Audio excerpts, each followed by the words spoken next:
When you understand the true message of this film, you'll realize it was never just for children. The dramatic story behind this panda and this peacock tackles a very dark theme that can change the way one sees the world. Shifu is about to put into practice one of Master Oogway's final teachings, inner peace. He'll be releasing it. Po is amazed and asks Shifu how he did that, to which the master responds it's thanks to inner peace, the next phase of his training, something every master needs to master. But explanations are interrupted by Tigress, who comes to fetch Po because there are problems in the village. Lord Shen's wolves are trying to steal metal to melt it and build a massive, lethal weapon. They take pots and bells, but as they're about to flee, the furious five arrive to the rescue. The fight begins, and as always, the warriors take control and gain the upper hand over Shen soldiers, who are no match for the fighting skills of the furious five. The warriors defeat the wolves, strong blow to the face. After this, the hyena mocks and leaves. Tigress asks what happened, but Po can't explain what he just saw. So overwhelmed and confused,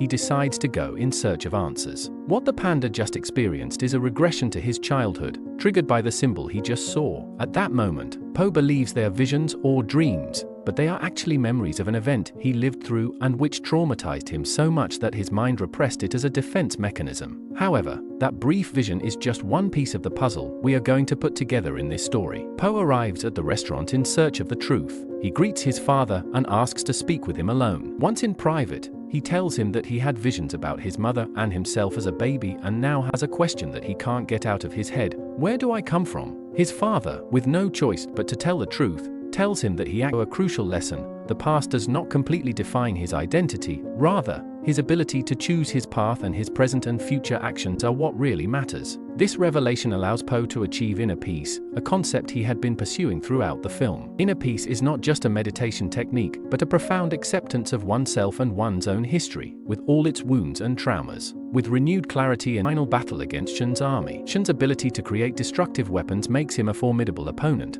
but Po, now strengthened by his inner peace, shows new resilience and strength. Shen, blinded by his hatred and desire for revenge, cannot understand how Po has managed to overcome himself. In his mind, inner peace is a strange and unattainable concept, something his resentment and fury do not allow him to obtain. In the final battle, Po uses the step into the fire technique, a skill that involves redirecting the energy of his enemies' attacks back against themselves. This technique, symbolizing the harmony and fluidity he has achieved, allows Po to deflect Shen's cannon blasts and destroy the weapons with their own ammunition. Finally, Po has found his place in the world not by eliminating his past, but by integrating that past into his present. Po's journey in Kung Fu Panda 2 is a story of self-discovery and acceptance. Through his challenges and traumas, Po learns that his identity is not defined by the events of his past, but by how he chooses to respond to those events. This message, deep and resonant, is what makes the film more than just a children's animation. It is a life lesson that resonates with viewers of all ages.